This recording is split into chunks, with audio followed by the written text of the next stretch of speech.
أعوذ بالله من الشيطان الرجيم بسم الله الرحمن الرحيم الحمد لله رب العالمين الصلاة والسلام على رسولنا محمد وعلى آله وأصحابه وأتباعه وسلم رب اشرح لي صدري ويسر لي أمري واحلل عقدة من لساني يفقه قولي اللهم أرنا الحق حقا وارزقنا اتباعه وأرنا الباطل باطلا وارزقنا اجتنابه ربنا هب لنا من أزواجنا وذرياتنا قرة أعين واجعلنا للمتقين إماما ربنا واجعلني مسلمين لك ومن ذريتنا أمة مسلمة لك وأرنا مناسكنا وتب علينا إنك أنت التواب الرحيم آمين والحمد لله رب العالمين. Assalamu alaikum wa rahmatullah. So inshallah we are reading the conclusion of 10th word.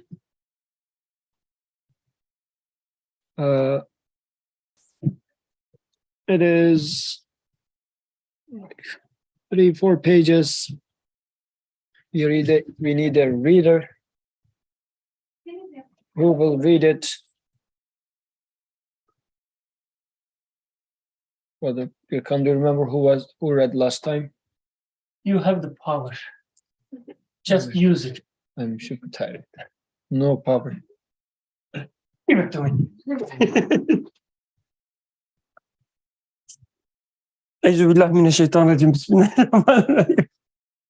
Okay, let's start, inshallah. So we will continue with the conclusion of the 10th word.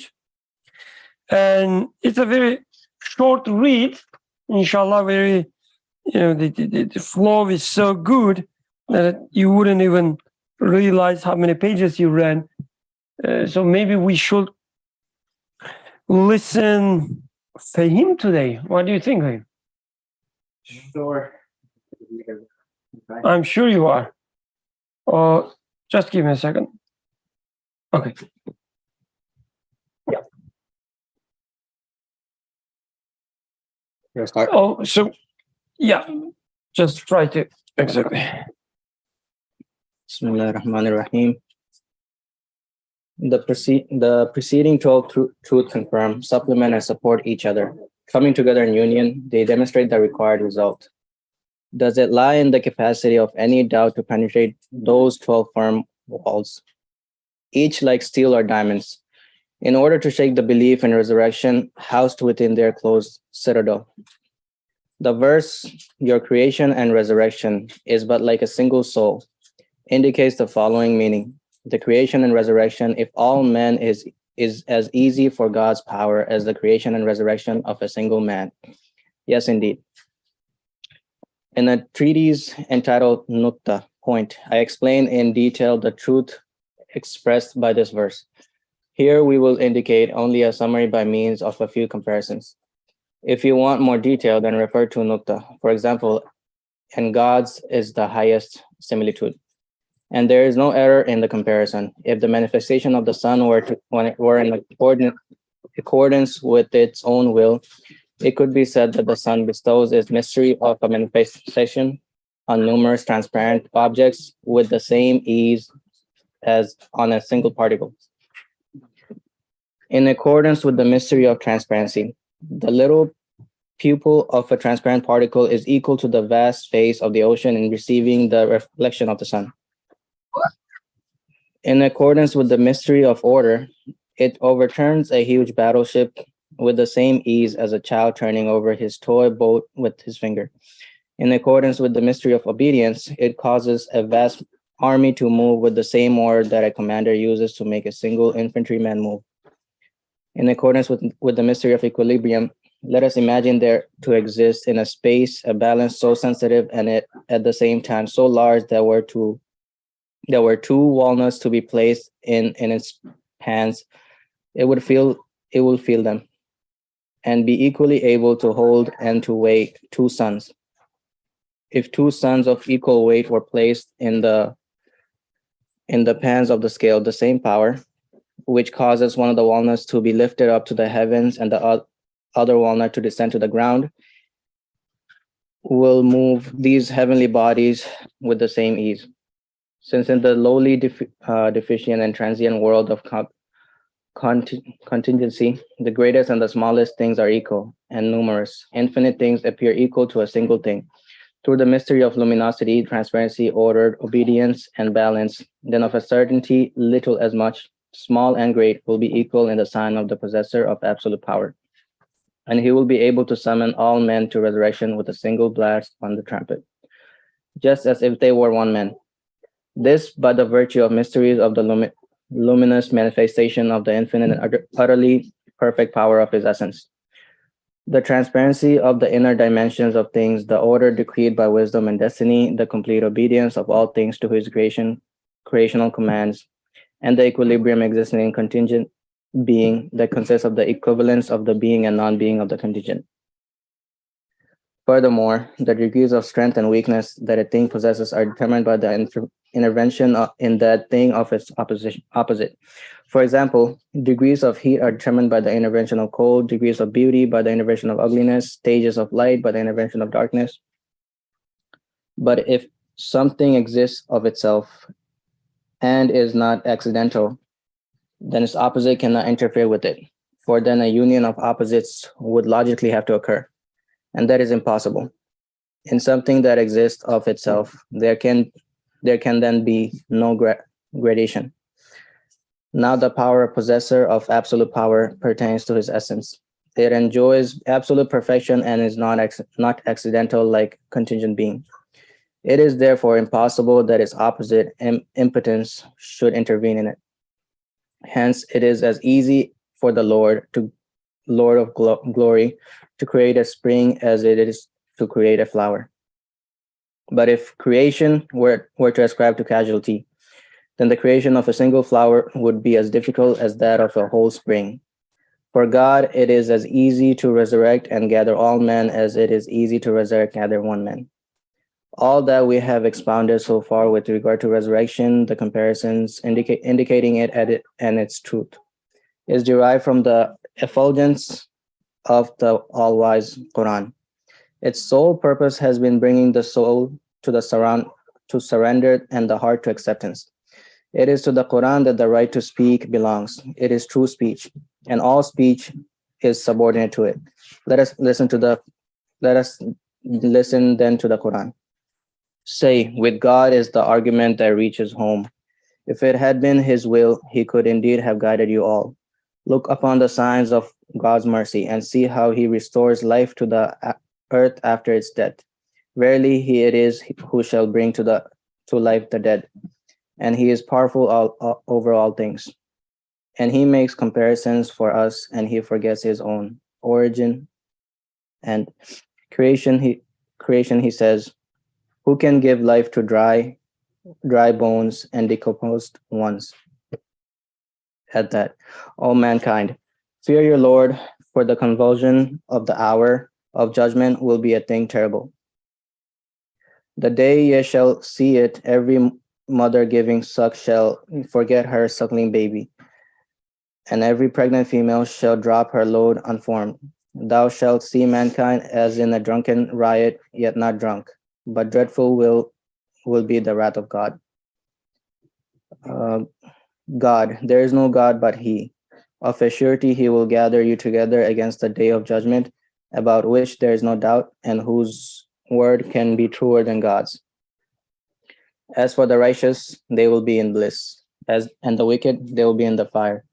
When the earth is shaken to her utmost convulsion, and the earth throws up her burdens from within, and man cries distressed, what is the matter with her?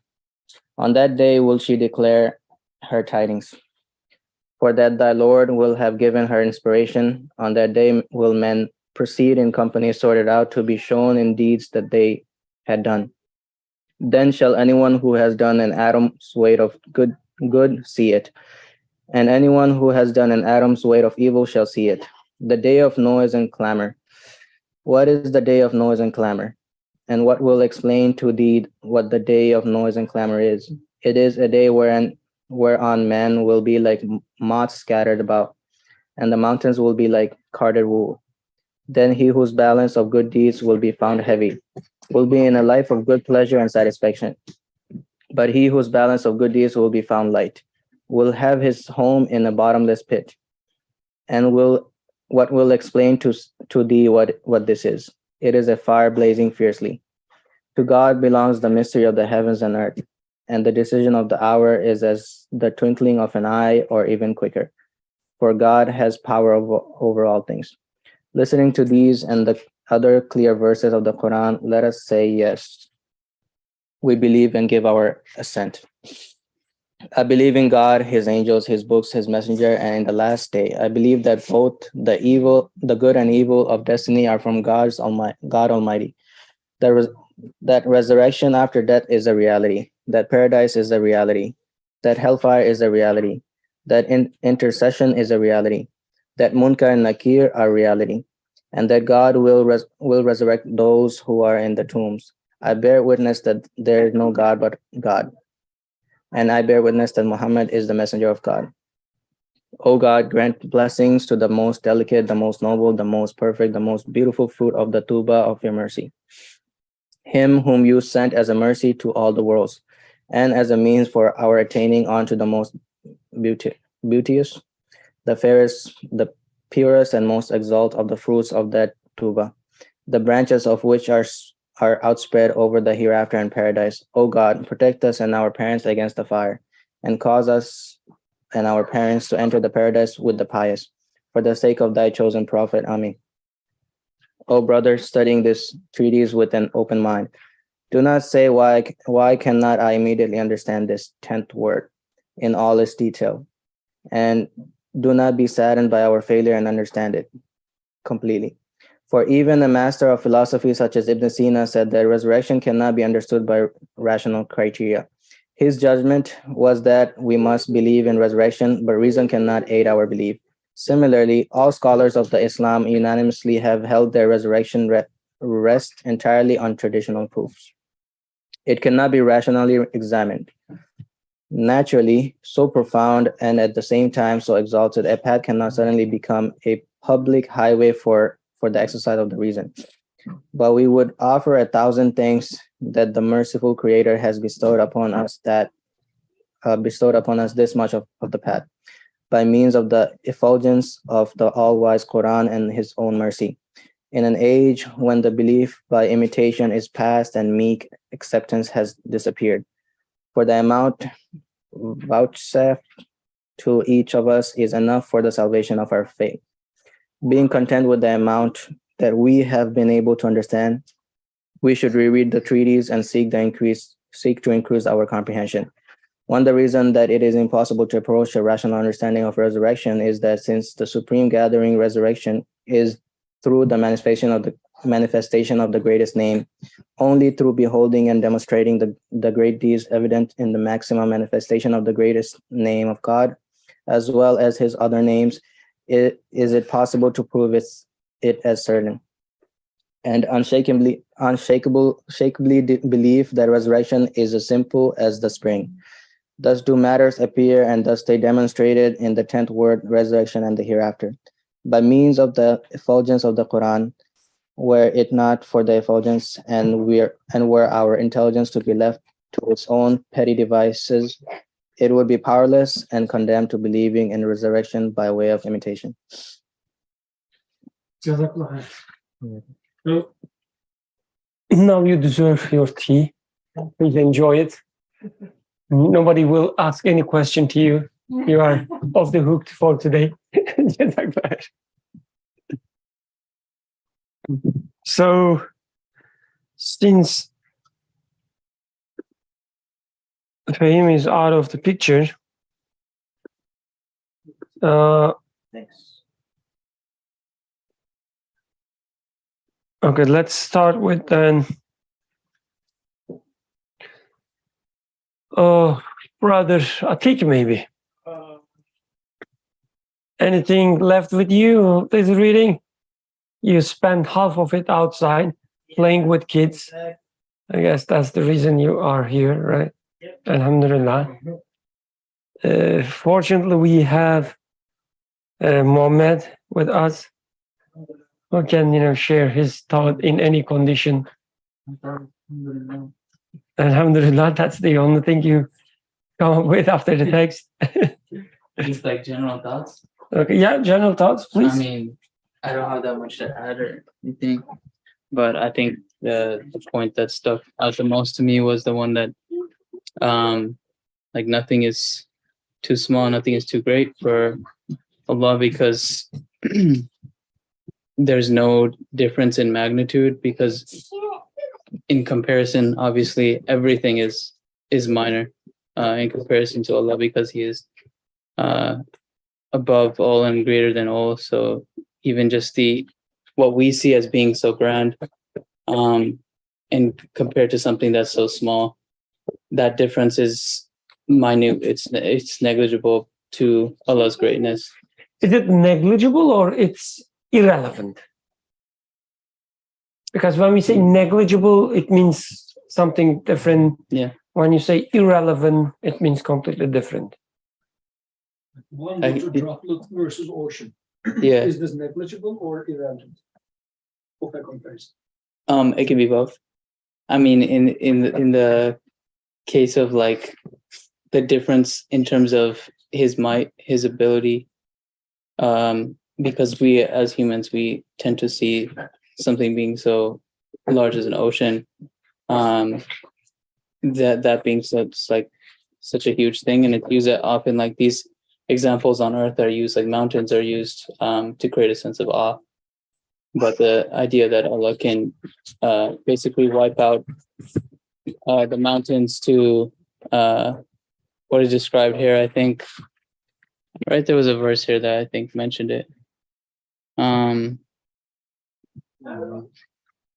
the mountains will be like carded wool.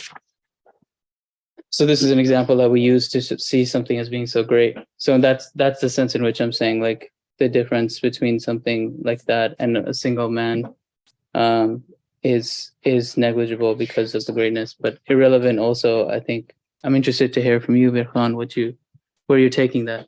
So Okay. maybe one example to clarify what I mean with the irrelevant. So when we say negligible, it's like you are so powerful, it doesn't matter. You lift a small rock or a huge rock. Mm-hmm. So this is what I understand from negligible. When I say irrelevant, what I mean is, let's assume you are an artist, you're drawing some animations.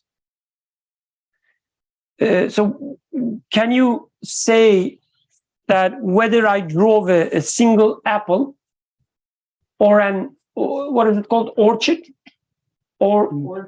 Orchard, yes. I drove a single apple or an entire orchard. Does it really matter from, my, let's say, the ability to put them there on the paper? So whether it is an apple or orchard, it doesn't even matter. It's irrelevant. I drove them in the same way because I'm drawing them. Like from the artist's perspective, there is no, the relevance of whether it's an apple or an orchard. You wouldn't say that, drawing one is more difficult than drawing the other. It took like this much energy to produce that much. I mean, forget about the length and so on. I'm just talking about, whether it is difficult to put them on the paper or not. Or let's talk about erasing them, like deleting them. Whether I delete one apple or delete the entire orchard, it's irrelevant. Because what I'm deleting is not the same type, same kind with myself. It's like, for me, they are both, in our analogy, it's like they are both created, drawn by me, right? Understood. Yeah. So it doesn't matter if I, delete or draw one apple or three apples or, I don't know, 5 apples. It's just the same. Or imagine, like, instead of the drawer, maybe, the example become complicated when you think about the amount of time I spend and so on. Let's assume it's a program code, like the simulator. Yeah. You press a button, it puts an apple. You press another button, just another single button. Yeah. It puts the entire orchard on the screen. Doesn't matter. You could enter one, or you could enter. Exactly. Yeah. So it's not negligible. It's irrelevant. Yeah. Understood. So when it comes to, according to author, he says when it comes to creation of one thing or the entire thing, it's irrelevant. If he is the creator, it's the same thing for him. Any comments, ideas about that? Maybe Yusuf? No? Oh, you want to say something? Oh, okay. If you don't want to say something, I will continue, putting people on the spot. He's always ready, Zarin. She never, complains. She's the best. Like sitting in the front row, always ready for the question from the professor, annoying other students, always taking the notes very tidy. And it's all true. Sorry, professor, I just missed your one last word that you said. Could you repeat it, please?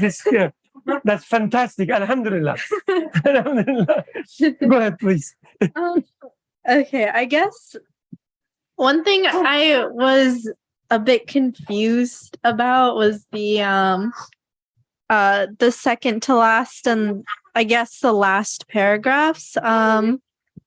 So it kind of starts off by saying that don't be worried if you don't really understand this 10th word, because it can't be understood by rational criteria.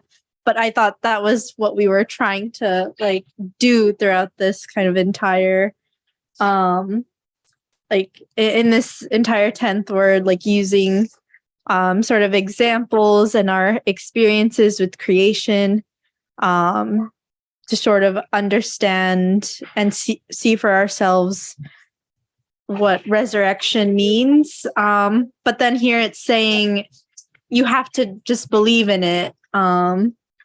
And that kind of belief is the only way to really, I guess, really understand resurrection, which seems contradictory to exactly. Yeah. we've been trying to do. It is contradictory. Hence, the author is not saying that. No, that's a great point, because I also wanted to start from there, if you don't mind. Maybe we should start our discussion from there. And the text is very encrypted. I also had to go to the Turkish version after reading the English version. I was checking that, am I getting it right or not? Especially the last sentence when it says the reason the rationality cannot approach resurrection and so on. That part is very encrypted.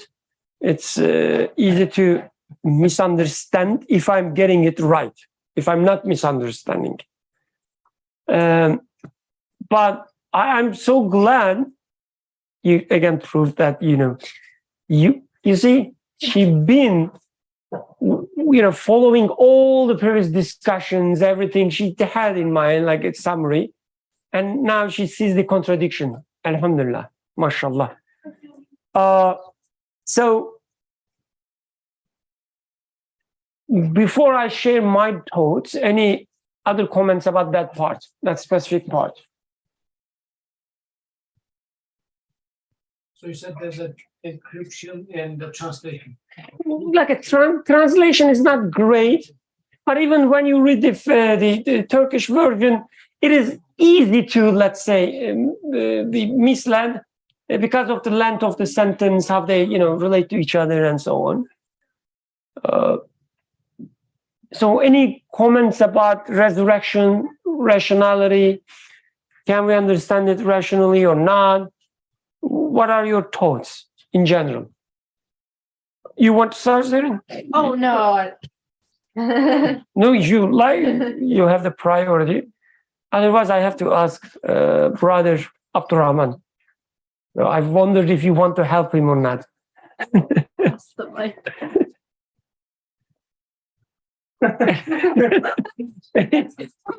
This is the type of help I get. Like, you don't have to have any comments. I'm just asking, do you have any comments about the resurrection, rationality, understanding it from a rational perspective or not? That's the question. And again, you don't have to have comments, but it seems you have some. Please go ahead.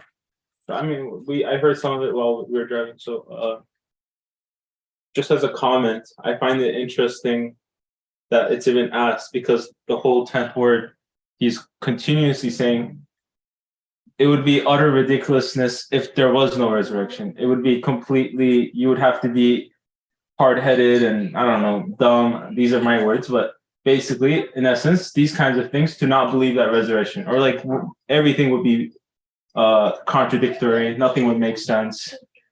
And now we're saying it's, and then like he says, like, is it at all possible that it cannot exist? Like, very clearly he keeps saying this. And throughout the whole thing, I'm wondering, like, why, how can he say this so strongly?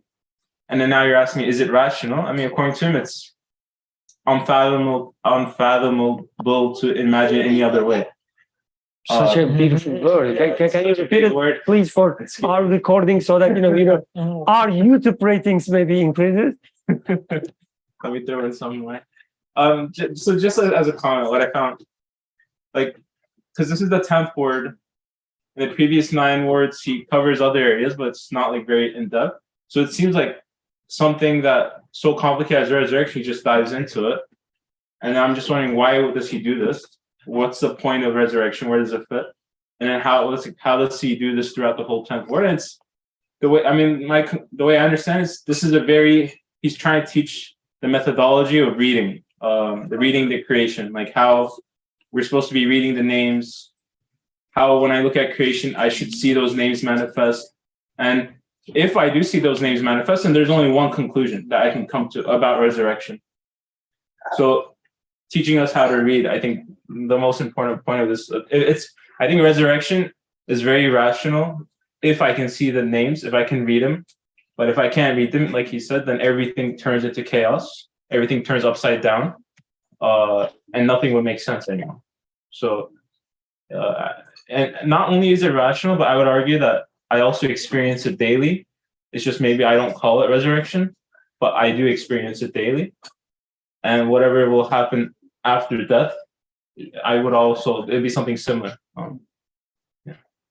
So what I'm getting from you, going back to the question I posed, you're saying that, yes, there's room for rationality when we understand the resurrection, for sure.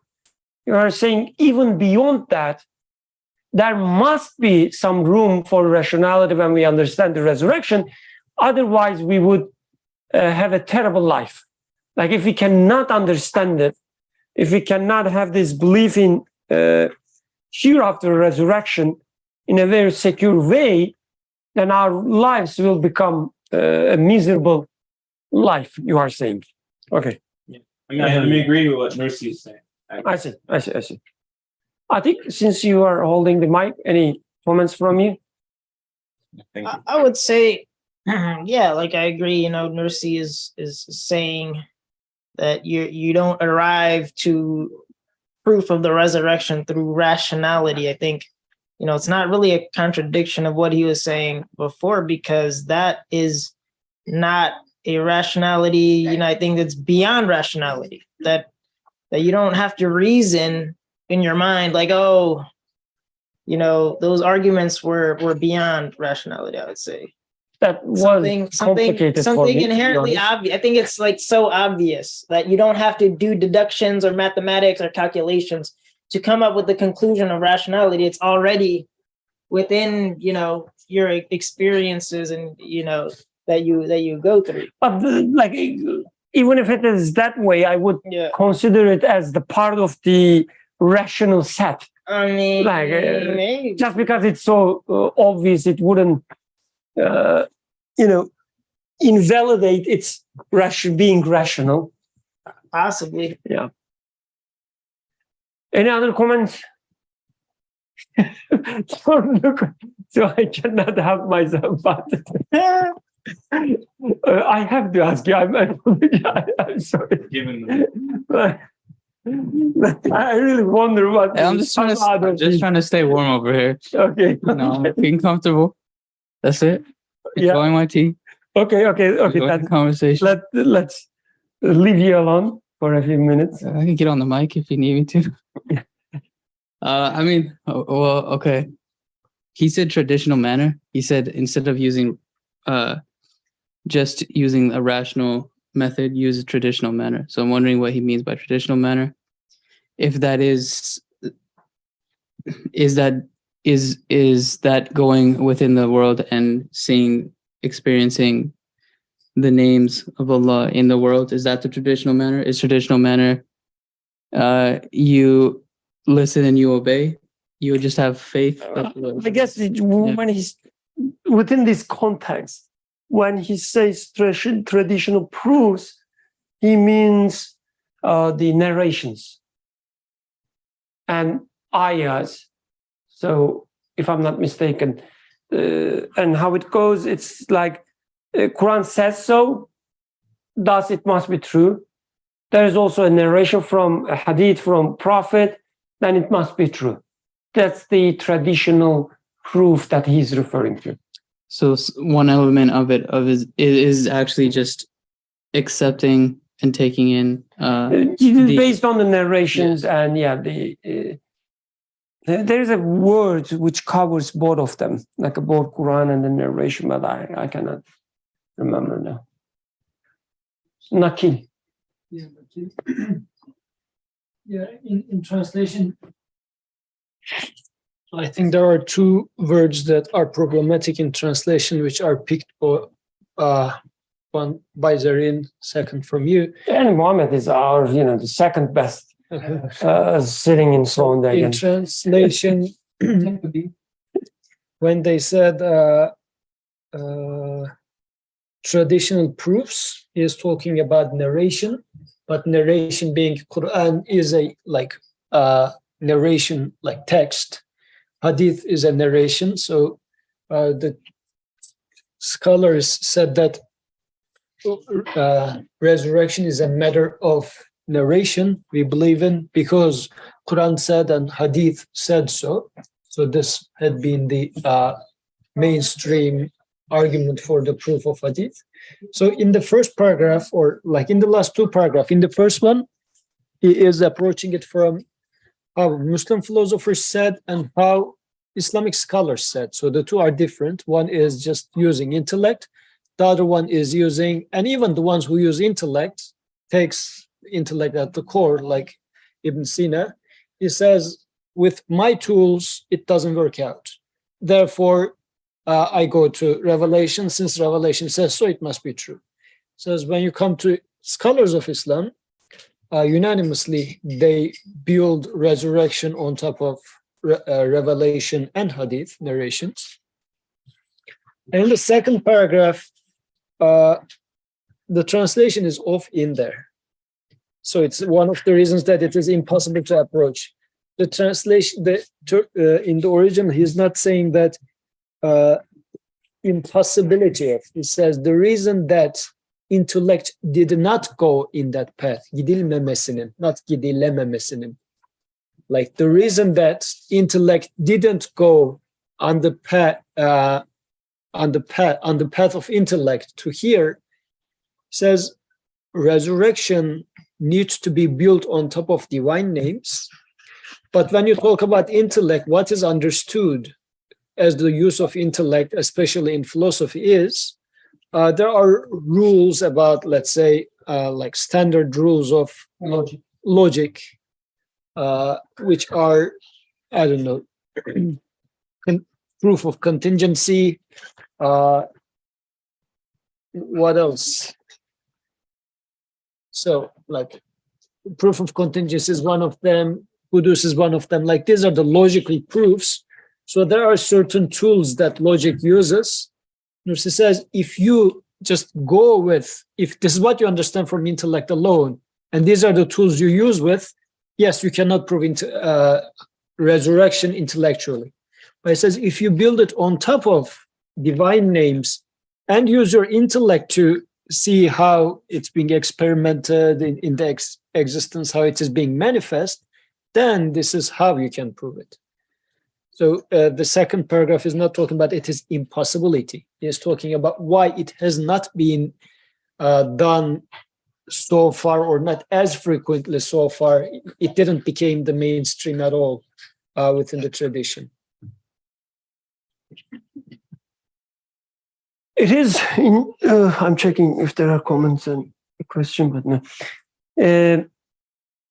That was a good, by the way, like a psychological, sociological experiment, that it seems after all these truths, we still have our doubts about understanding resurrection from a rational point of view. So the moment we see a text which sounds like, rationality cannot understand the resurrection, we just jump on it and say that, oh yeah, I knew that, the resurrection couldn't be understood rationally. So my understanding, author is not saying that. The author there is saying this 10th word is difficult, okay? For sure. That's what he says. The 10th word is difficult to understand fully at one read. And going back what Abdurrahman said, even though in truths, individual truths, he keeps saying, it's utterly impossible. Or can you imagine that? Such, the openings. The reason that he used all this, he explained in one of the footnotes. If you go back to your notes, Sister Saren, you will remember that in one of the footnotes, he said, we are using such phrases because we want to make sure people understand that our arguments are based on, the rational thought, and also based on the experiences that we have. And this is the way of the world in our age, he said. So when we, let's say, because we find ourselves in a controversy about the religion and so on, and the opposite group always pretend to be using the logic, science, philosophy, and so on to so-called disproving God and the resurrection. So we should make sure that the people understand we are not simply blindly following, we are simply blindly believing in things. So we have to put it in their eyes that whatever you read here, you can understand it from a rational point of view. So that was the reason, he said, he used all these phrases. But it doesn't mean that you can understand it fully at one read. Right? It doesn't mean that. Oh, so that's one thing. And then going back to the paragraph, author says it is difficult. It is difficult to understand at one read, and don't get upset with this. Don't feel discouraged. Because even a master of philosophy like Ibn Sina, he couldn't deal with such a path. He couldn't understand resurrection from the point of view that we are studying, he said. So anyway, and then he kept continuing. Of course, he didn't know, our philosopher, for instance, Sister Aisha.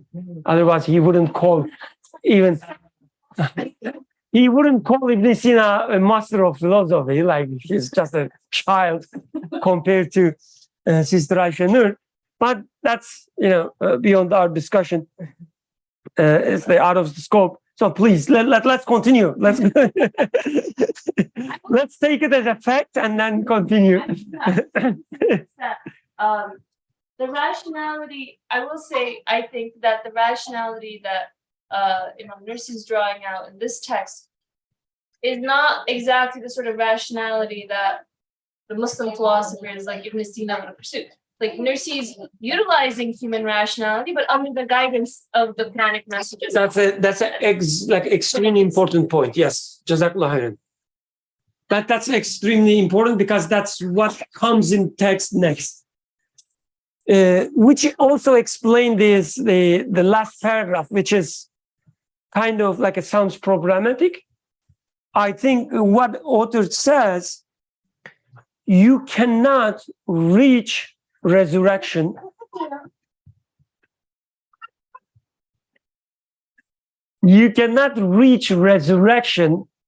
simply by using your intellect without any scripture, any guidance, and so on. That's what I understood from the last paragraph.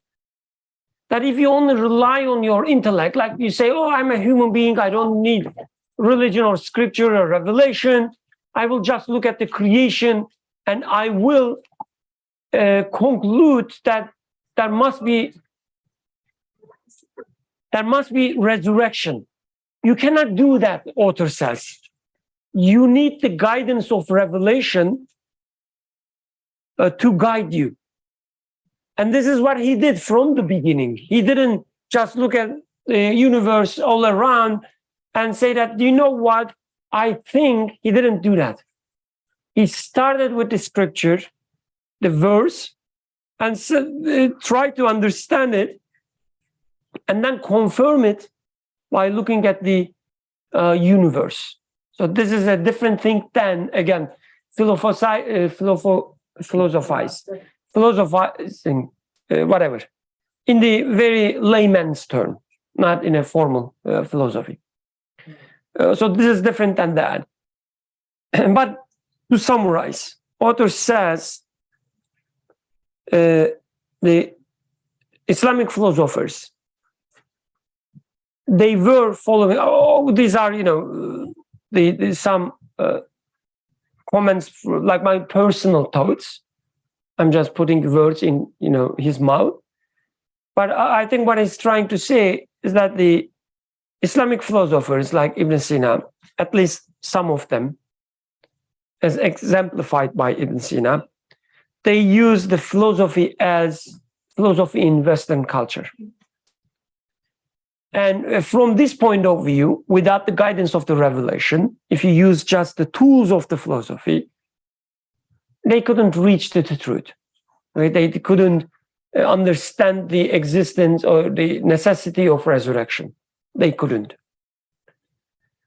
And the other, the parties, like the traditional scholars, they didn't even bother, let's say, proving the resurrection, because they already had enough proof in front of them.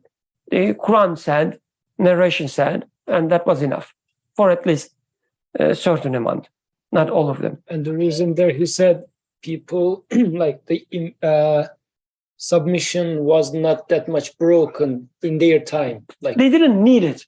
Yeah, I mean, people didn't have those questions because, like, Muslim state was strong, let's say, unlike today. And then there were super pious people, and people were seeing them and saying that sheikh with his life is demonstrating everything good. Whatever he says is good. It's like his word is a proof for me. But nowadays, living example of Quran. No sheikh, no nothing. Muslim states are the most miserable states on earth. So, I mean, what is it that you're going to rely on? So there are a lot of questions. Exactly. So they didn't need it. But he says, but today, when this submission is broken, now we cannot do that anymore. We need to see the reality of resurrection by our own eyes. We have to study the universe. We have to study the creation, our lives, ourselves, and then see all these proofs of the resurrection in our lives. That's what he says. So you have to understand resurrection from a rational point of view. You must.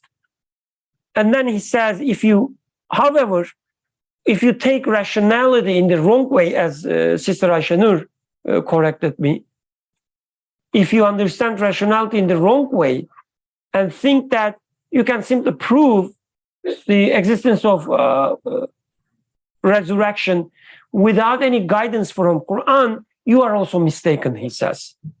So he says our path is relying on the effulgence of Quran. If you look at the text, you will see that. Relying on the effulgence of the Quran and using our intellect guided by Quran and come to conclusion about resurrection. Go ahead, please. And what does it mean that in the effulgence of Quran?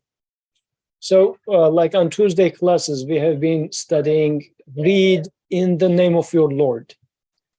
What does he mean at the end of, and in the last paragraph, were it not for this effulgence and were our intelligence to be left to its own petty devices, it would be powerless and condemned to believing in resurrection by way of imitation. What does that mean? I mean, still you can observe that like in the fall, leaves are falling, in the spring, leaves are flourishing and whatnot. These are still available to you.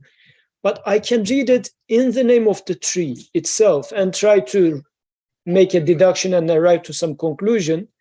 I can also read the same thing in the name of my Lord. It's this change of paradigm is happening in there. Reading it in the name of my Lord. This is what I think it means to see divine names in the creation. Then it starts becoming an evidence. Otherwise, if I need things in the name of themselves, which philosophers did, this is where guidance of Quran versus guidance of intellect starts forking. So if you take, a thing has a meaning by itself, it exists by itself, or this is where my thought process starts, it doesn't take me to anywhere. So I think this is what it means that intellect, if intellect is left to its own devices, it cannot reach to resurrection. But on the other hand, where does guidance of the Quran come into the picture? Quran teaches me how to read in the name of my Lord. And reading in the name of my Lord is how I find the evidences.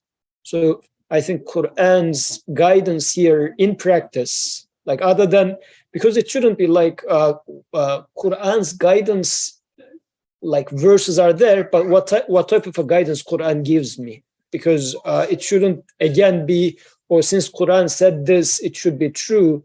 But Quran teaches me a method to study the same material. Intellect studied the same material without Quran, but failed to reach creation. But it failed to reach resurrection without guidance of Quran. What is guidance of Quran? Reading in the name of the Creator. And the way now author presented it is, we read in the name of the Creator, our conclusion are names of the Creator. And if we pay attention to the style of the Quran, it finishes with those divine names, right? These are the summary words. Quran reads, وَهُوَ الْعَزِيزُ الْحَكِيمُ وَهُوَ الْغَفُورُ الرَّحِيمُ. These are how the verses end in many places. So read the creation in the name of the Creator. This will be your conclusion. Ghafur, Rahim, Razzaq, these names. And 10th word pretty much builds resurrection on top of those names. So I think this is the difference in presentation here.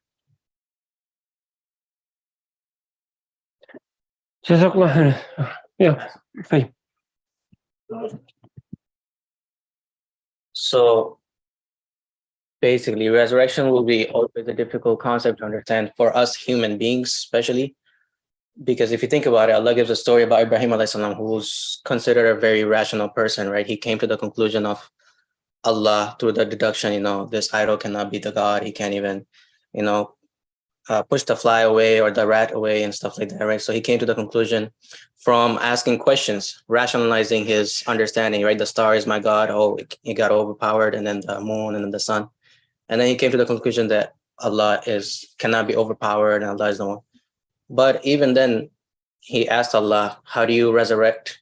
How do you bring something from the dead? Right? So it was something that was, even though he was a prophet and he was, I guess, talking to Allah through revelation and whatnot, but it's something that bothered him in the heart because he didn't see it happening. And Allah even asked him, do you not believe? And he says, I do believe, but it's just to please my heart. So for us to understand resurrection from the Quran, it would depend on how much faith we put in the Quran. Because the companions, they saw the revelation coming down, they saw miracles, they saw Prophet ﷺ, they saw sometimes an angel, Jibreel would come as a human form. So they saw all these things. And when they were told that resurrection is real, they would take it as it is. But for us, if we don't put true faith in the Quran, even resurrection will be something a far reach for us to understand. You know? So that's interesting because you can take anyway. I understand the. Okay, I was saying it is interesting because I understand the same story, the Prophet Abraham alayhi salam, in kind of the other way around, because how it follows. So Ibrahim alayhi salam says, I want my heart feel the security with, the resurrection. And then Allah doesn't say, just believe me. He shows it. Yes. And he shows the signs of it, at least, the understanding of it, the proofs of it, let's say, within the creation. He says, take these birds, do this, do that, and then, explains. It's like in a nutshell, he explains that the resurrection is just a call. That I call and they come. I call you and you will come.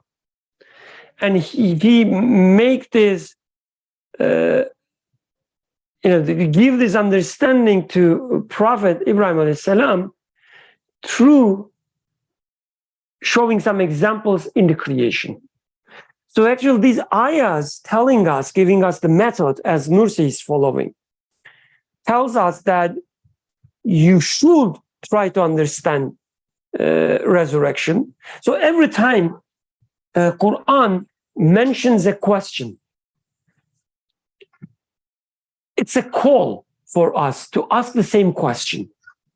So when Quran says, for instance, once upon a time, there was a prophet named Ibrahim who asked such a question, you should read it this way. Oh, Quran telling me that I should ask the same question. So it's not just a story of a man who lived centuries ago. It's your story. Quran is telling you, I know that you have some doubts about the resurrection. And if you want security, ask this question. And the answer will come. And in what form? You will study the creation, you will look at the creation, how things happen there, and you will have an understanding of resurrection. Quran says this, what these ayahs tell me. Yeah, so basically, I feel like it will put people into like these kind of, thought process can put people into more fitna.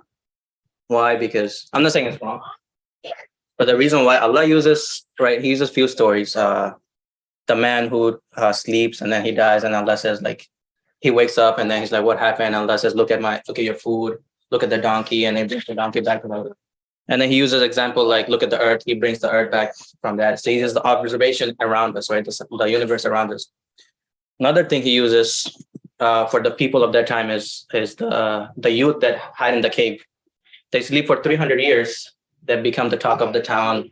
And people are like, where have they gone? And all these people. And then when they go back, people were like, oh, you guys were, gone for 300 years. So it was a story of resurrection. And for us, it will be confusing if we don't have proper iman, is because Dajjal will resurrect people. So when people see Dajjal resurrecting people, because he will be the fitna that will say, worship me, I'm the God, he will show Jannah, Jahannam, and all that stuff, right? So once we start believing and rationalizing resurrection and we see somebody resurrecting in front of us, our iman can be shaky. And Allah does not mention Dajjal in the Quran. Understand what I'm trying to say, or the connection I'm trying to make? I mean, I was clear up until Dajjal part. Because Dajjal's, one of the signs he will show people is the resurrection. He will bring the family members back to life, right? He will bring, well, not technically, but he will use jinns and all that stuff, right? So that one person sees that, he will think that Dajjal is actually the Lord, you know. So for us, if we just believe in resurrection, you know, Allah has the power to resurrect and all that stuff, if we don't have a proper, like, I guess, barrier around that belief and proper padding, I guess, in Iman and in Hadith, Prophet Sallallahu and all of that, once we see that sign of resurrection, because Allah uses resurrection of the earth, resurrection of people, and so many different stories and whatnot. So once we see that resurrection, it will be a fitna for us, because how can we differentiate between a Dajjal entity and then the power of Allah? You understand or no? Oh, let's continue from him, maybe. Yeah, I can then chime in. Oh, okay. So before the Dajjal part, I'll just get to that Ibrahim alayhi salam story, because in there, actually, author referred to that proof here. It was just a few sentences, but he talked about those different mysteries. Mystery is, it sounds a little mysterious, but he is talking about some, if you like, laws. This is what he means by mystery. Like it looks like it works in the creation. I'll just read these sentences and then we'll focus on one of them. This is at the page 105. He said that, and God is the highest similitude, وَلِلَّهِ الْمَثَلُ الْأَعْلَى. If the manifestation of the sun were in accordance with its own will, it could be said that the sun bestows its mystery of manifestation on numerous transparent objects with the same ease as on a single particle. Like sun reflects on a single particle, and over the sea, surface of the space, whole sea, it is the same. So there's no difference in terms of, oh, he put more effort there, there's less effort there. The second mystery, in accordance with the mystery of transparency, the little pupil of a transparent particle is equal to the vast face of the ocean in receiving the reflection of the sun. This is one. Two, in accordance with the mystery of order, it overturns a huge battleship with the same ease as a child turning over his toy boat with his finger. This is the second. The third, in accordance with the mystery of obedience, it causes a vast army to move with the same word that a commander uses to make a single infantryman move. That third one is inspired by the verse that you mentioned, because in there, when Ibrahim asks that question, the Creator says, don't you believe? He says, no, I do believe, but to ease my heart. Then the Creator says, take 4 birds, train them, make them get acquainted with you, then spread them. In translations, the spread them is sometimes translated as chop them off to pieces, like kill them. But the word in there is being translated in different ways. The other way to translate that is spread them to 4 different mountaintops. So since it's spreading, some translators said that chop them off and put their pieces to mountaintops. Because it's about the resurrection. So they thought, resurrection. The other one is just once you train them and get acquainted with them, send them to 4 mountaintops and then call them back. You will see them coming to you. It sounds so basic, actually. I mean, this is, yeah, which is super simple, but this is exactly the same thing here. Spread them and call them back to you, and they will come back to you, right? And then you will know that resurrection is real. How does this work?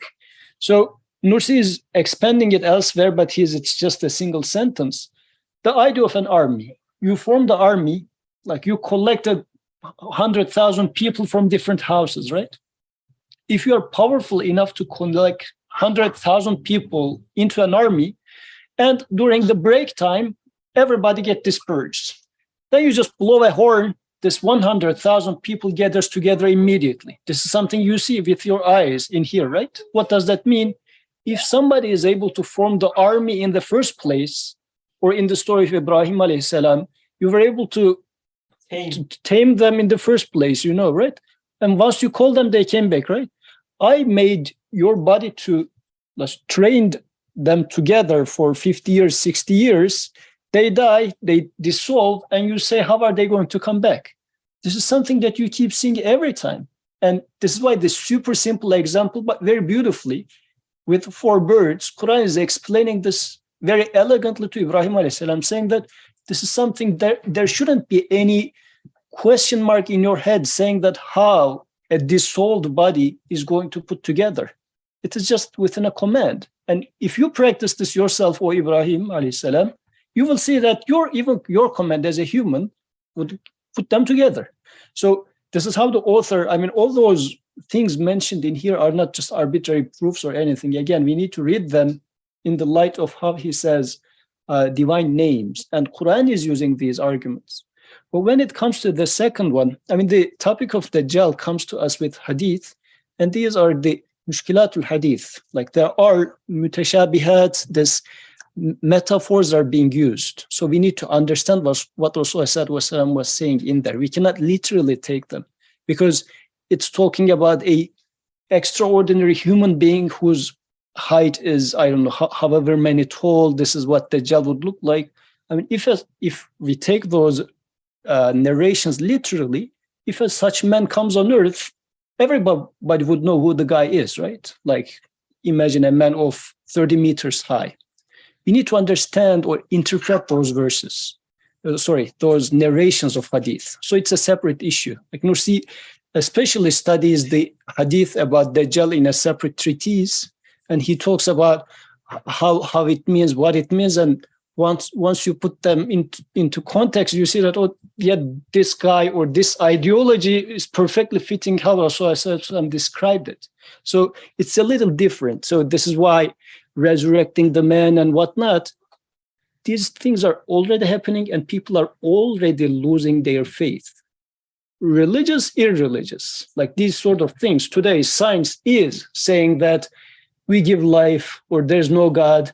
And I mean, unless we close our eyes and say that, no, whatever they say, I keep my faith and whatnot, temporarily it can maybe work, but right at the moment you open your ears, and it's just a very, I would say, since the connections are so weak at this moment, unless you keep plugging your ears, you're already under threat. So this is not the solution. Like escaping is not the solution. That's why the author says the truth of Quran, the way it presents it, is so strong anyways.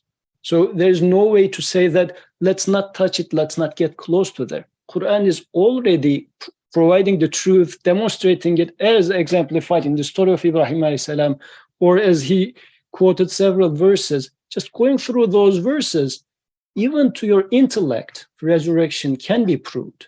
I mean, this was his point anyways. He doesn't say that intellect cannot see resurrection. Intellect can see resurrection, but by taking a Quranic perspective, not a philosophical perspective. So this is the balance that's needed to be reached. Otherwise, like this is why I would be very careful saying Nursi is rationalizing, because the idea of rationalization is used with, as he's quoting at the end, just using intellect in and of itself, or not following the reading in the name of the Lord, like بِإِسْمِ رَبِّكَ الَّذِي خَلَقَ. So this part is being neglected. What is being depicted here is we need to study what he is saying, rather than, oh, he falls into this category of people who rationalize. I mean, this is not what is being done here. So I don't think there's anything to be, I mean, it could have been a fitna if it was pure rationalization without seeing the distinction between what is the path of philosophy, what is the path of prophethood. And the distinction, as he is doing here, because the last page was about that, path of philosophy is reading in the name of things themselves, generally speaking. Of course, there can be like gray areas in between there. But the path of prophethood is reading in the name of the Lord. And that's what the author is trying to do here. So if we try to understand it the way he is presenting it, I think there wouldn't be any fitna. But you would be right if I read this as, oh, Nursi is a Muslim philosopher. If I say that, then it becomes a fitna, truly. Because the idea of a philosopher is generally speaking, it reads creation in the name of itself, not in the name of its Lord. And this is what the author is talking about on the last page. Says, if you read things in the name of themselves, you cannot reach resurrection. You cannot probably even reach the Creator, or eventually you're going to stumble upon some roadblock and you will even lose it. So I think this is why that distinction needs to be made. And another point, like when for instance, Yusuf mentions the proof of resurrection, it doesn't mean that you are seeing the things being resurrected in the real sense. It's just the proofs indicating that there must be resurrection. So when you study the creation, it tells you, the creation tells you that there must be creation, the resurrection. So that's what we mean with the proof. So for instance, when Ibrahim alayhi salam asks about the creation, the resurrection, what he experiences with the birds is not the resurrection that you imagine what happens when you die. It is just an experience that make you familiar with the idea, so that you say that, okay, the resurrection, that there must be something like that. Or even as Nursi puts elsewhere, when he talks about what is the role of intellect, he says the role of intellect is to swipe away doubts.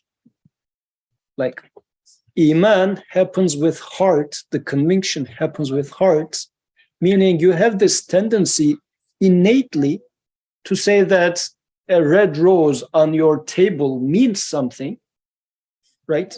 Somebody leaves some message, you would say, but then there's a doubt that comes to your mind. What if it's just randomly, or somebody delivered it or something like that? So you need to get rid of this false possibility. So this is where the intellect comes into play to sweep away those questions and whims, if you like. And this is how, and this is the point in here as well. Can the Creator, after I die and dissolve, really resurrect me back? This is the question, right? I mean, why otherwise would you have the question of, because everybody knows they are dying. Nobody wants to die though. So the one who gives me life, is he going to give me a second life? Why should he give? These are the questions that needs to be addressed. So this is where the intellect would come into the picture to swipe away the doubts. Otherwise, still, your conviction about it should happen, it's innately being given to you as a feeling already. But this swiping away needs to happen, and this is where intellect is coming. Oh, there's a lengthy comment. Who made that comment? Suhail, would you like to talk? Assalamu alaikum. Oh, it was okay. But I guess what you asked. No, I was thinking while you were talking, there are kind of others, but like Ibn Sina says, like resurrection cannot be understood by rational criteria.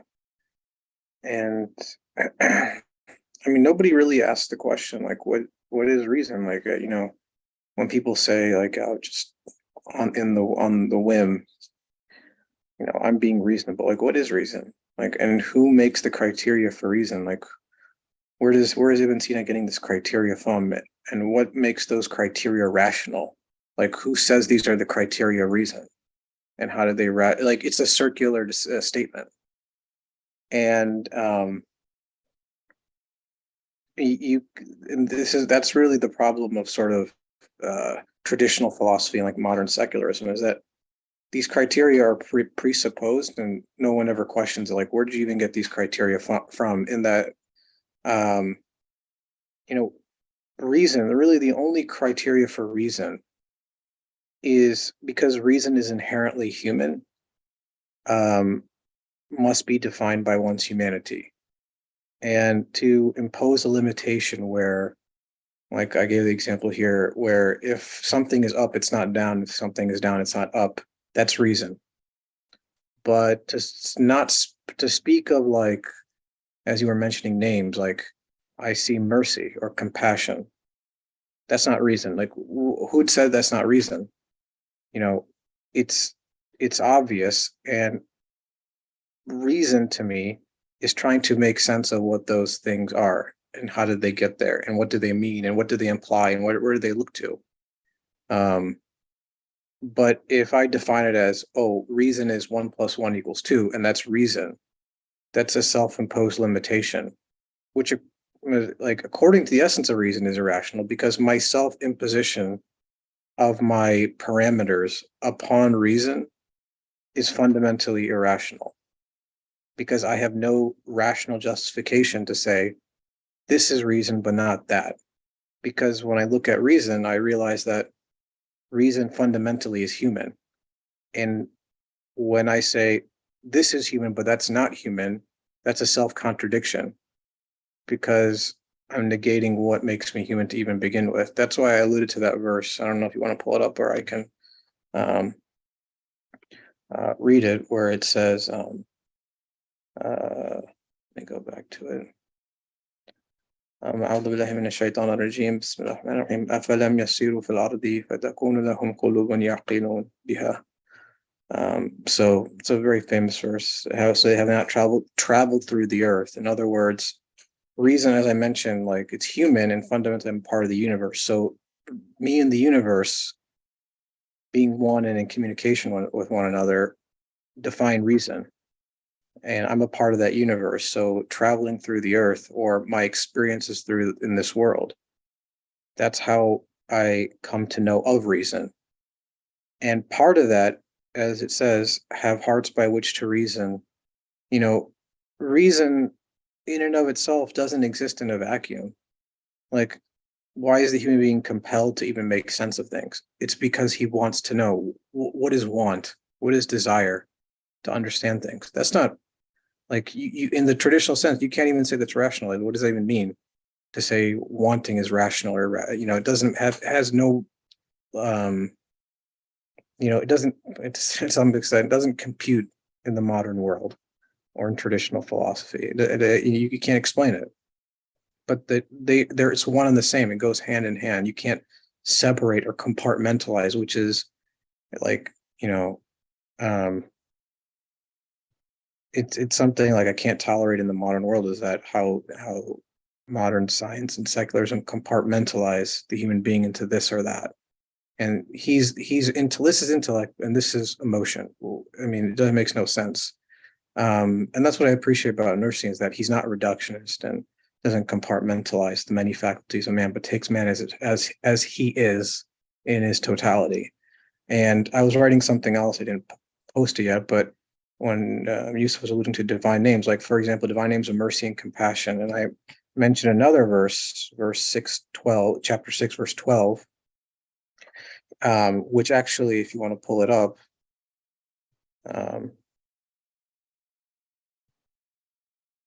or I can read it. Chapter 6, verse 12. أعوذ بالله من الشيطان الرجيم. قل لمن ما في السماوات والأرض قل لله كتب على نفسه رحمة. So he has decreed upon himself mercy. كتب على نفسه رحمة. It's like of his essence. And then he goes on, interestingly enough, لَيَجْمَعَنَّكُمْ إِلَى يَوْمِ الْقِيَامَةِ لَا رَيْبَ فِيهِ. He will surely assemble you for the day of resurrection, about which there is no doubt. Because mercy, there is no doubt about it. It's rationally obvious, not in the traditional sense, but in the human sense, in that I experience mercy. It's not materially obvious. Nothing is fundamentally materially obvious. When, like, a materialist tells me, oh, 1 + 1 = 2, where is that materially obvious? Even like math is a sort of abstraction of reality.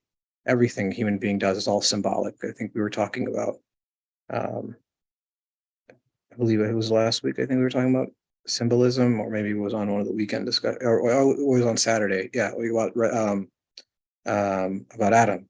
You guys' discussion about Adam. You know, the entire world is symbolic. There's nothing materially obvious about symbolism. There's matter, but symbolism isn't material, and mercy and compassion aren't material per se.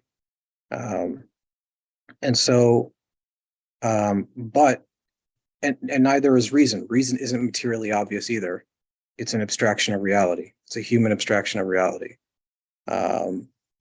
So, you know, I mean, to sum up what I was trying to say is that, you know, myself included, like, you know, reductionist, you know, like sort of brainwashed over, I guess, 30 plus years of education and secular education, you know, become brainwashed to think in a very reductionist, compartmentalized way. That's why, to me, it's not rationally obvious, as Aishnur was saying, because if I say rationally obvious, what am I even trying to say? I'm using the criteria, false criteria, because it has no basis, rationally speaking, of secular philosophy or materialist philosophy. And the Quran defines it very differently. I mean, like, I have never heard anyone ever saying that you reason with the heart. I've never seen that. Or I have never seen anybody say the resurrection, there is no doubt about it, from the perspective of mercy. No, I mean, no one says that, because the moment you start looking at it from that perspective, it undermines everything the secular world sees as being reasonable.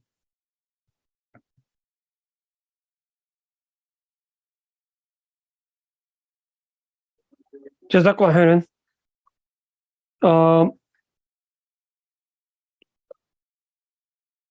So that's, I mean, I benefited a lot. Suhail, Jazakallah khairan. I'm just trying to, you know, find the words to make the connection with the previous discussion that we had, because we can understand what you said in different ways. We can take it as a response to someone who's saying what you are doing is not rational, or as a response in general to the claim that the religion is not rational, and so on and so forth. But in this specific text, the author is already trying to follow a path of, let's say, a path that includes the reason as well. Well, anyway, Jazakallah khairan. So, any other comments, questions? If not, I also have one other thing about the fitna, which is, I guess, very important. So, Jazakallah khairan fahim. We need such reminders, which reminded me that the fitna is, as Yusuf said, is already out there. We don't have to wait for it. It's already out there. It's in our lives as well. So we have to protect ourselves from the fitna. And what I understand is Quranic way, Quranic path that Nursi is trying to follow is the protection from the fitna. So Nursi says that people will tell you, don't believe in such things, that you cannot understand, that you cannot prove, that you cannot make sense. People say that, will say that, and people do say that today. And this shakes our belief. I mean, if not you, Abdurrahman, for instance, it shakes others' belief. Because we are told that the people told us that the belief is just, blind faith. You are Muslim, you're born Muslim, you are coming from a Muslim background, and you already have the belief, just live with it. But it doesn't work for most of the people anymore, such an understanding. I mean, look at all the religious circles, look at religious or non-religious circles. Everybody, every youth, they're just going astray because, they think the belief is just something that you inherit from your father. You don't have to think, you don't have to have any understanding. And the ideologies against that, like on the other side, are really strong. They seem to be strong, at least. And causing a lot of fitna in Muslim world as well. Unless we follow the Quranic way, which is looking at the creation and trying to understand, trying to confirm what Quran is telling us. If we don't do that, we will just let ourselves to be another victim of fitna. Go ahead, please. And I mean, when you said ideologies, it's not about, let's say, you can just preserve yourself, don't read to them, don't listen to them. But now, not only high school, like university education is becoming the standard everywhere. And when we say this education, even in Islamic countries, like in Iran, for example, there was a French thesis. The thesis starts with Bismillahir Rahmanir Rahim with Arabic letters, but the rest of the thesis is your thesis that you would write in pen, Drexel. It is the same thesis. It is the same secular ideology with the secular interpretation and everything, but it just starts with Bismillahir Rahmanir Rahim. And that education is standard, at least for up until high school, it's almost mandatory. But if you would like to get a livelihood and whatnot, you go through lovingly, you go through college education, if not master's and PhD. So that ideology, at the level of education, we take it. On top of it, add the movies and the popular culture and everything, or the songs with just part of the culture. So what is left is just this tiny sprinkles of religion that is maybe remaining from Sunday school, or if you are going to Jumu'ah, or if you are going to masjid once in a while or whatever. These are being like the sprinkles on them. They are not the basic or the fundamental source of knowledge for us. And this is, I don't know, if I say 90% of the population, I think it would be an underestimation, definitely not an overestimation, if you would agree with me. Like now we are going to raise 2 children in this country. Even if it was in Turkey, I wouldn't feel any less in horror. They have to go through that education. So, I mean, this is and people try to send their kids to the best of those schools. Best of fitna houses. I mean, the school that prepares my college for the Ivy League university rather than Drexel, I would say, right? So this is how, I don't know if your parents are any different, but in general, this is the average idea, right? Now we just learned Adam is getting into the 3rd best high school in Philadelphia. The second best, Second best, yeah. So, not biased. so we are willing to send our kids to there, because I mean, if he goes to a loser school, he's going to become a loser and whatnot. Like this worldly livelihood is our priority. So lovingly, we take those in. We actually want to send them to a Catholic school. Catholic school, even better. Maybe even better. Might have been better. Raise the hand from Suhail. Okay. Inshallah, let's conclude the discussion with his beautiful and short comments. Well, I don't want you to conclude with mine because it'll probably be not great. But I was going to say when you mentioned about like when Nursi's alluding to here about it's not the age of sort of just acceptance anymore, and you know this it's also because at least from just having personal experience, it's unfortunate that people who come from a Muslim upbringing, not that it really means much to me anymore, but like if you speak to them like this, from my own personal experience, they call you, oh, you sound like a rationalist or something. I was like, okay, but I don't know if you know what that means, nor do I know what that means.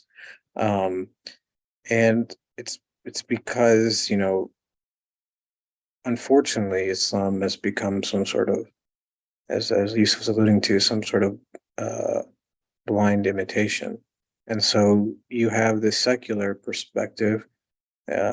Yusuf was saying like, oh, let's learn our secular subjects. Let's go to school and do well. And you do well and you have a good job. But then on the side, come to Sunday school and learn about the Deen and learn about Iman and pray. And I was at this local mosque where I'm at, masjid where I'm at, and they're like, oh, we're having trouble with young people coming and they're not interested. And I'm thinking, well, it's because, this is like, to me, sort of divine justice, and in some sense, divine mercy too, and compassion, that like a response to this sort of compartmentalization of belief here, but not there. And so it's just become like what happened to Christianity, it's become faith, essentially. And, probably many reasons for that, that even Nursi could allude to, colonialism and especially that, and some inferiority complex towards Europe and then the Western world. But nonetheless, it's a sad situation. I don't have the solution for it, but other than to join these discussions, but it's not and especially in the U.S., like the children of immigrants, it's like, no, I don't mean to sound bleak, but that's why I said don't end with my comments. But I feel bad for like next and coming generations because of how sort of oppressive that mindset is.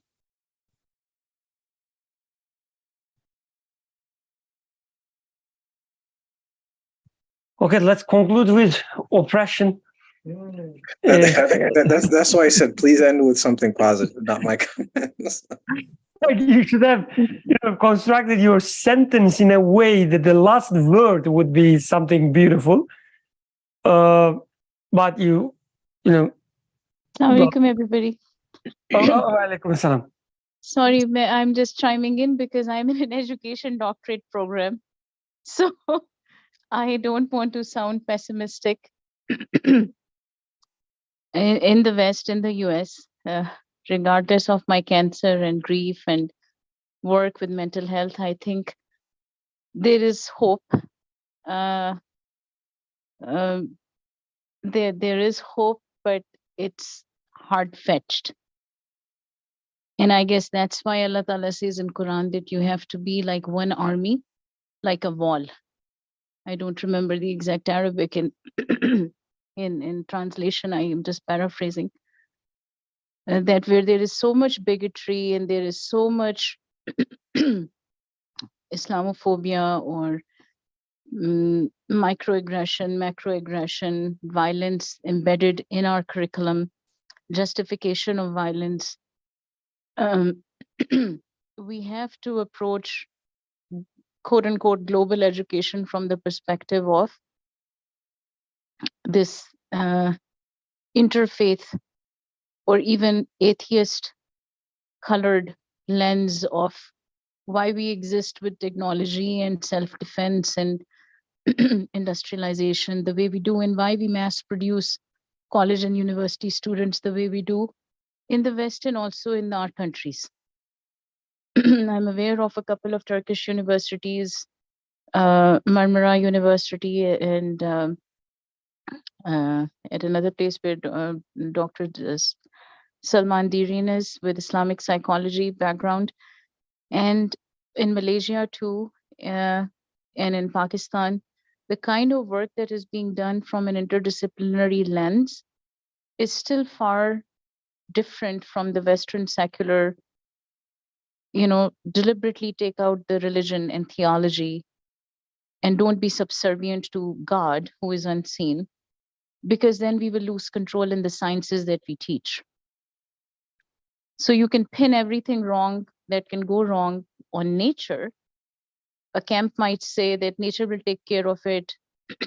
Things that are set in motion, they are set in motion for recycling of the climate, and we're not going to die. And if it has to happen, it will happen.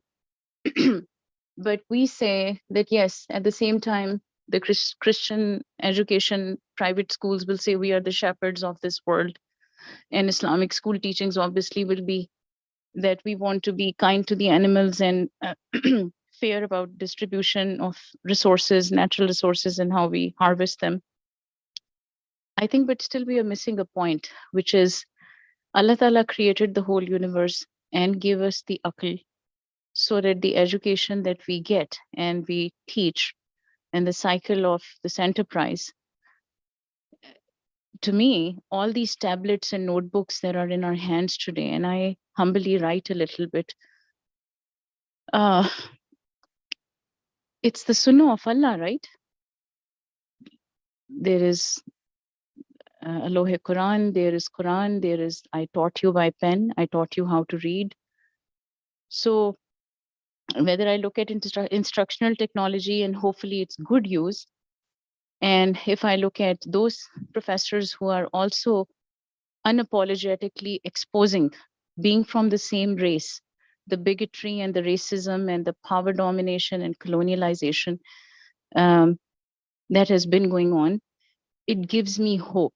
The problem is that in majority of the cases, in practice, we don't see that. And I think that's the dilemma within our Muslim world, in my opinion, and also in the West. Otherwise, critical theory and, gender studies and these kind of subjects, and even if you look at, I don't want to take a long time, but I was looking at the mission statements of the Islamic studies programs ever since the wars.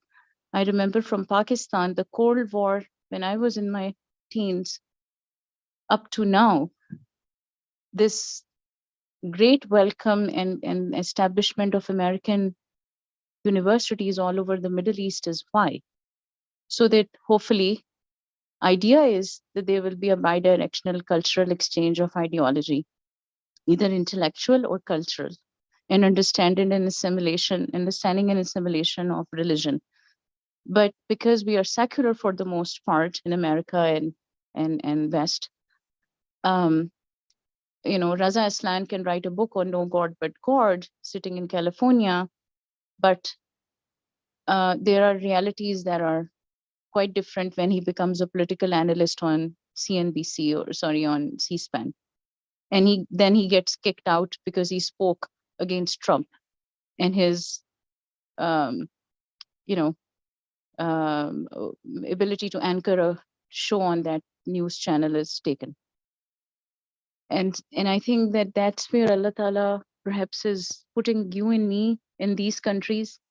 Maybe serve the religion first, and then of course our identities with pride, but humility, and be good role models for others. Because I don't see a world now where at least those students and those families and those individuals who are existing by living in an immigration status and have adopted other lands than their motherlands to be their home countries, that global education is going anywhere. And so long as global education is there, the issue of bigotry and the aims of that education are always going to be up for debate between the side that is the God-fearing side and the side that is more about science and power and domination and profiteering. Allah Ta'ala, I pray that we continue these kind of circles where we can reflect on our personal work lives also. Like when you are an IT professional or a teacher or a doctoral student or a parent, why you are who you are, and in that role, what can we do? Because 99% of the time we are always learning and teaching. Those of us who know the flavor of this blessed work, why scholarship is important, why classic texts are important, why Quran tafsir is important, why hadith and fiqh is important, why reflecting on Allah's name is important. It comes from that educational spirit. Sorry, I'm just going on and on rambling perhaps, but Oh, no, that's okay. Jazakallah khairan. And since your last word now is a good one to finish, maybe we should stop there. Otherwise, there's a danger that the last word will be Trump. So that I'm scared. So let's finish with this spirit, inshallah. Jazakallah khair. Inshallah, see you all next week. سبحانك لا علم لنا إلا ما علمتنا إنك أنت العليم الحكيم وآخر دعوانا أن الحمد لله رب العالمين. الفاتحة.